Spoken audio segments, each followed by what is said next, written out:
Nagpaliwanag po at tumarap sa media si Commissioner Singson, dating Public Works and Highway Secretary, dyan sa Independent Commission for Infrastructure o ICI na binuo ng ating Pangulo sa ilalim ng Executive Order number 94 at ang chairman dyan ay si Retired Justice Andy Reyes Jr. At ang mga membro ay itong si Singson at saka yung taga-SGB na si Ma'am Pajardo at si General Azorin. Ngayon, ay nag-resign itong si Singson. At ito yung ilan sa mga dahilan kaya siya nag-resign. Hindi totoo na dahil sa kanyang kalusugan, mukhang marami siyang inaasahang hindi raw na ibigay at until now ay wala. Ano kaya ito? Pakinggan nyo. This way, usapang matino. Lumabas yung ICI 94, PO 94. Walang budget. Okay. Kumbaga, lumabag ka sa gera, solve mo yung problema, hindi ka naman binigyan ng armas. Ano nangyari sa'yo? Hindi nakatiwang ka. You cannot defend yourself. You have no powers. Mag-imbita ka kung ayaw pumunta. Wala ka nang magagawa. You don't even have subpoena powers. Gusto mong huwag paalisin ang isang tao. We don't have that. We have to go to court for a whole departure order. O ano nangyari? Nakaalis. Sisisihin pa kami doon. Punching bag ka na naman. Ba't hindi nyo pinigilan? Wala na kaming power to stop that guy from leaving. That's what I mean. Ang liwanag naman nun. No? So, we were absorbing a lot of the flak for something that we have no power to do. Pakulong nyo yan, yung kurakot. Wala naman kami power na magpakulong. O di, sino sinisid? ICI. Ayan. Sige, para may tuloy natin yan. Ganito lang, no? Ang ating reaksyon at saka opinion dyan. From day one, Commissioner Singson, alam mo kung ano yung kapangyarihan ng ICI. Marami talagang pagkukulang kasi bago.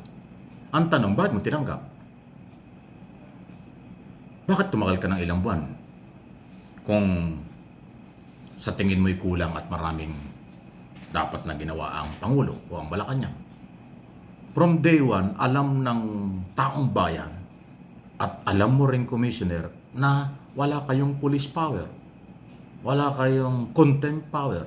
Kulang kayo sa manpower at pera. Dahil kauumpisa pa lang nyo. Di ba? Eh bakit ngayon naging dahilan na ito na kaya ka umalis punta sa gera, walang bala? Di ba?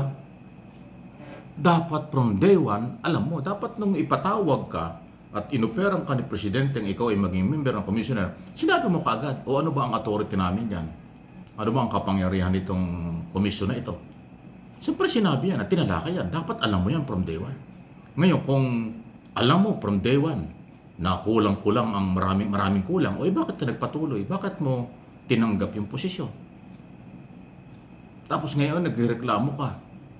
At ang nirereklamo mo dito dahil sa walang suporta sa inyo, ang Pangulo ang tinatamaan yan. Ang Presidenteng nagbuo ng komisyon. Di ba? Yun ho yung aking tingin. So, sa bagay, may kasibahan ng pagsisisi, laging sa uli. Sakripisyo po yan Korupsyon ang inyong iniimbestigahan. Natural. Magiging maingat ang Malacanang sa paglalabas ng pondo. Hindi ko sinabing korap kayo. Kaya lang korupsyon itong iniimbitahan Taong bayan ang complainant dito Obligasyon ng gobyernong imbestigahan ito. Kinuha ka, hindi ka naman siguro pinilit na ilagay yan. Inuperan ka, tinanggap mo yung trabaho. Tapos ngayon nagreklamo ka. Commissioner Singson, mayroon tayong kanya-kanyang paniwala dyan. Sige, tuloy natin ang kanyang paliwanag. Be protecting the big fish, you must be protecting somebody.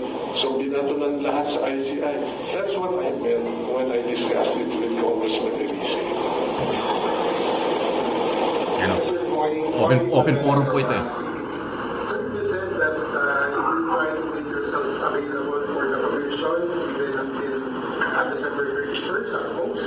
So Kahit na biyan. I just asked, will you possibly attending the upcoming hearings? No,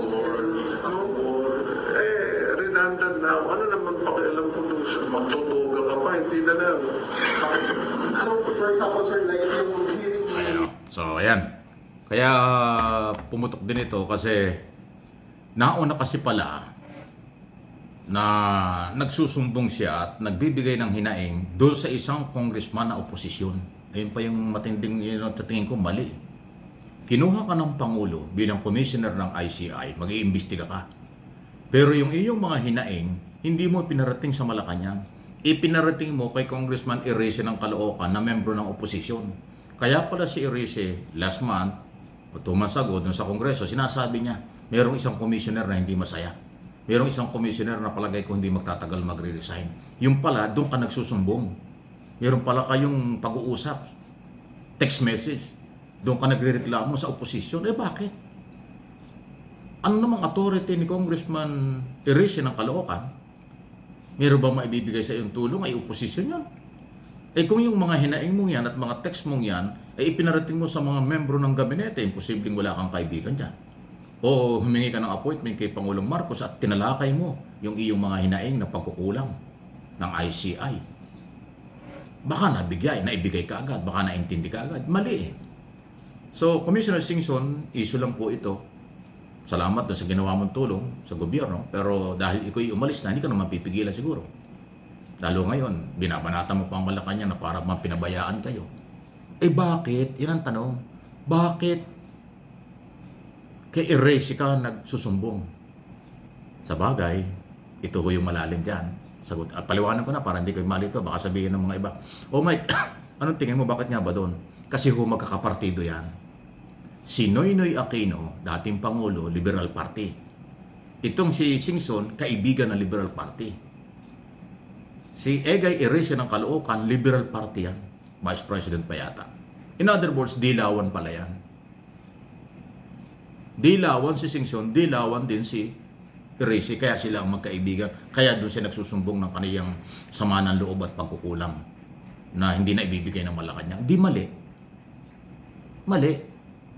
Ang loyalty pala nitong si Singson ay sa partidong liberal na mga taga-liberal. Pitlawan, dilawan. Parang wala sa ating Pangulo. Kasi sila ho yung magkakaibigan ng araw.